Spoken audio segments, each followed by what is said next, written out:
So the Department of Surgery at Baylor College of Medicine has been a source of surgical innovation since its creation. We are sitting in the DeBakey Library, which is really a testament to and a shrine of the incredible innovation that came from this very place. And it's only appropriate that in this amazing environment, we create an educational program that allows for the maturation and the preparation for the next generation of surgical innovators. We start them in a very challenging surgery residency. So you spend 2 years clinically involved fully.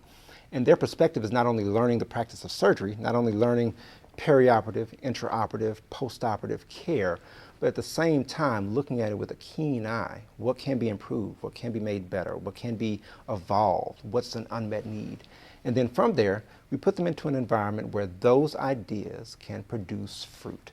And so that looks like 1 year of intensive training through the TMCi Innovation Fellowship Program, where they learn how to take devices to market, how to build companies, how to do all the things that are necessary to create profound and lasting change. And a second year in which we are aligning their individual goals with practice. And so it's all about providing the resources, providing the people, providing the knowledge, and providing the venue through which these ideas can come to fruition.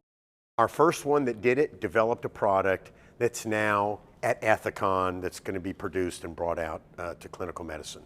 And he did amazing work. He's going to be a hard act to follow.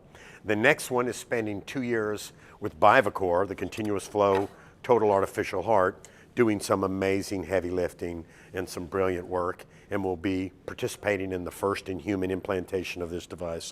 I am hopeful and firmly believe that this program in this unique and special environment with its history and with its promising future is an amazing and one-of-a-kind learning experience where people with this interest, an interest in building and creating lasting change in the field of surgery, can be provided with the skill set to do so.